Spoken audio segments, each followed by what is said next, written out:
Hello everyone and welcome back to the channel. कैसे हैं आप सभी लोग। शुरू करते हैं अगला सवाल, question number 34 from the DK Goyal book. ठीक है, तो क्वेश्चन नंबर 34 में क्या हो रहा है कि देखिए, बोल रहे हैं हमें बनाना क्या है। सबसे पहले हम लोग यही देखते हैं कि हमें बनाना क्या है। तो हमको बनाना है profit and loss appropriation account. बिल्कुल लास्ट में लिखा हुआ है profit and loss appropriation account. तो हम यहाँ पर लिख देंगे भाई profit and loss appropriation account. ठीक है, इसका फॉर्मेट हम लोग बना देंगे। ठीक है, यहां पे क्या लिखेंगे भाई, पर्टिकुलर अमाउंट,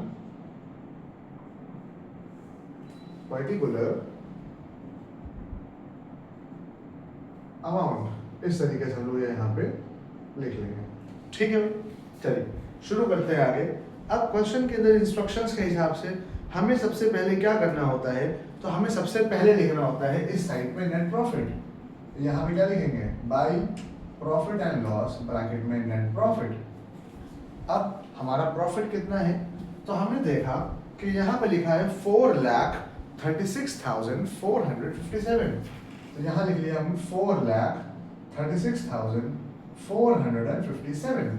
ये हमारा नेट प्रॉफिट बुक में दिया है। लास्ट के पॉइंट्स पे देखिएगा, आपको दिख जाएगा बिल्कुल नीचे जहां पे ड्राइंग्स दी है उसके भी नीचे दिया हुआ है।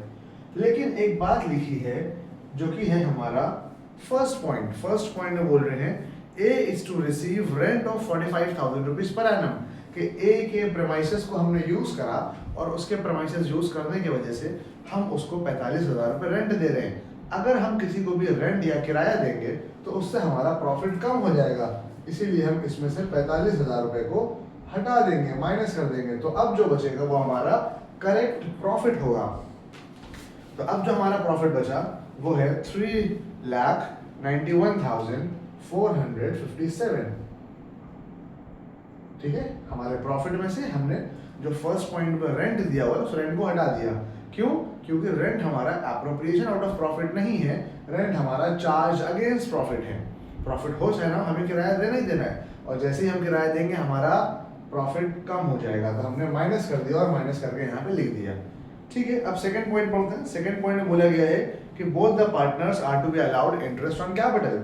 दोनों पार्टनर्स को इंटरेस्ट ऑन कैपिटल देना है। तो बेटा हम कैपिटल के ऊपर इंटरेस्ट कहाँ देते हैं, तो यहाँ पे लिखेंगे टू इंटरेस्ट ऑन कैपिटल। नाम क्या है इन पार्टनर्स के, ए और बी नाम है इन पार्टनर्स के।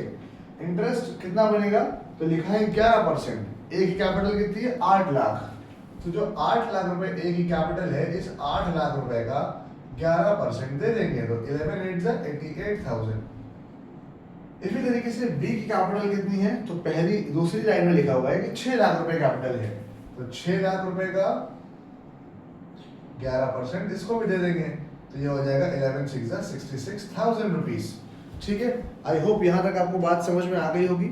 इसी पॉइंट के अंदर आगे लिखा हुआ है कि हम लोगों को इंटरेस्ट ऑन ड्राइंग्स भी चार्ज करना है 9%। तो जिस तरीके से इंटरेस्ट ऑन कैपिटल हम लोग डेबिट साइड पर लिखते हैं, इंटरेस्ट ऑन ड्राइंग्स हम लोग क्रेडिट साइड पर लिखते हैं। क्यों?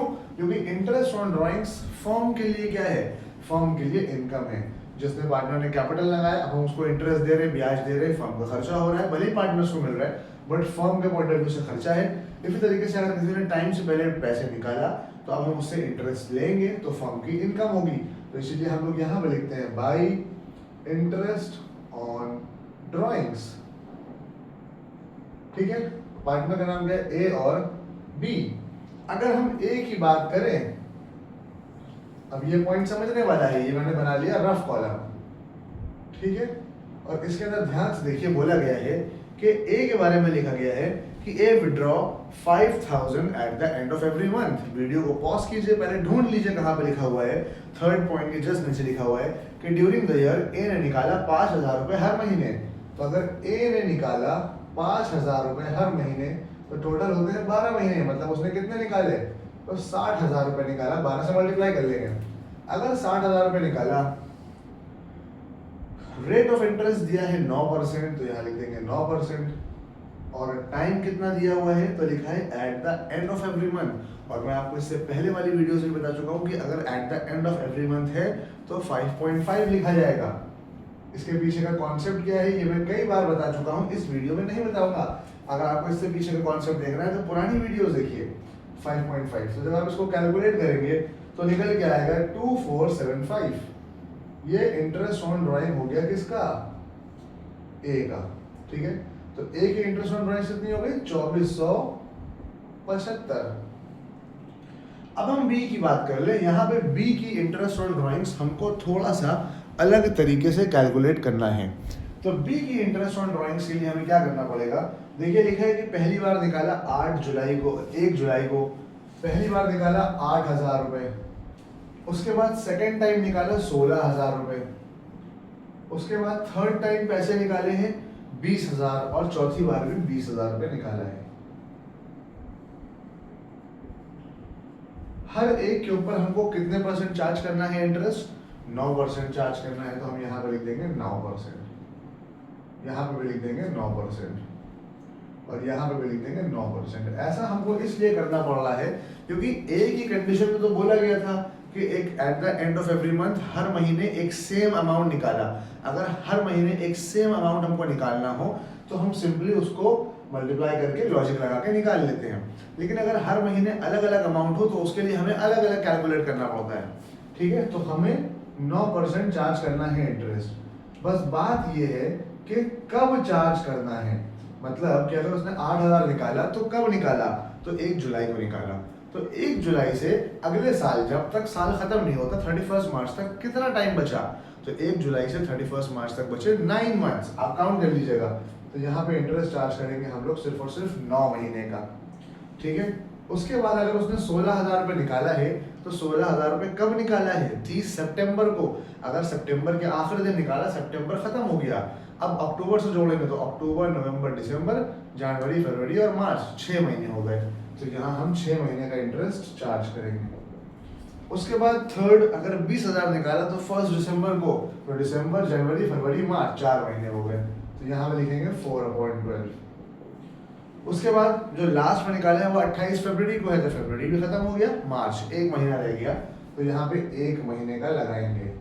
मैंने इन सब का इंटरेस्ट कैलकुलेट करा तो इन सब का अलग अलग इंटरेस्ट आ रहा है 540। आप भी कैलकुलेट कर लीजिएगा, 720, 600 और 150 रुपए। और जब इन चारों का हमने टोटल करा तो इन चारों का टोटल निकल के आया 2010। कितना निकल के आया, 2010। तो ये क्या हो गया हमारा इंटरेस्ट ऑन ड्राइंग्स। देखिए भाई, इस सवाल के अंदर एक सीखने वाली बात ये है कि ए की ड्राइंग्स मैंने कैसे निकाला और बी की ड्राइंग्स मैंने कैसे निकाला। क्योंकि ए की ड्राइंग्स के लिए मुझे 2 बातें को ध्यान रखना है, वो 2 कंडीशन यहाँ सेटिस्फाई हो रही हैं। कौन सी 2 बातें, पहली बात है कि जो भी पैसे निकाला हो वो रेगुलर इंटरवल पे निकाला हो, मतलब कि एक फिक्स पीरियड ऑफ टाइम पे निकाला हो, जैसे कि हर महीने के आखिर में तो एक फिक्स पीरियड ऑफ टाइम पे निकाल रहे। और दूसरा बात ये होता है कि अगर एक फिक्स्ड अमाउंट निकाला हो, फिक्स्ड अमाउंट, तो यहाँ पे ऐसा ही हो रहा है कि हर महीने एक फिक्स अमाउंट निकाला। कितने रुपए भाई, 5,000 रुपये हर महीने एक फिक्स अमाउंट निकाला। तो क्योंकि यहाँ पे ये 2 कंडीशन सेटिस्फाई हो रही थी इसलिए आसानी से इनका एक बार में निकाला है। बट यहाँ पे ऐसा नहीं है, यहाँ पे अलग अलग अमाउंट निकाला, अलग अलग कभी भी निकाल लिया बीच में कैसे भी करके, तो इनका इंटरेस्ट अलग तरीके से चार्ज होगा। बना 2010 हम यहाँ पे लिख देंगे। ये हो गई इनकी इनकम फॉर्म की। और एक्सपेंसेस देख लेते हैं भाई, तो आगे और क्या हो रहा है। चलिए, इसके बाद बोल रहे हैं manager is to be allowed a commission of 12% of the net profit after charging such commission. अब आपको मैनेजर को कमीशन देना है तो हम यहाँ पे लिख देंगे to manager's commission, to manager's commission. अब मैनेजर को कमीशन कितना देंगे, तो जो नेट प्रॉफिट है, नेट प्रॉफिट बेटा अब ये नहीं है, नेट प्रॉफिट ये है 3,91,457, 3,91,457 का कितने परसेंट मैनेजर को कमीशन देना है, 12%। और एक वर्ड लिखा हुआ है आफ्टर चार्जिंग।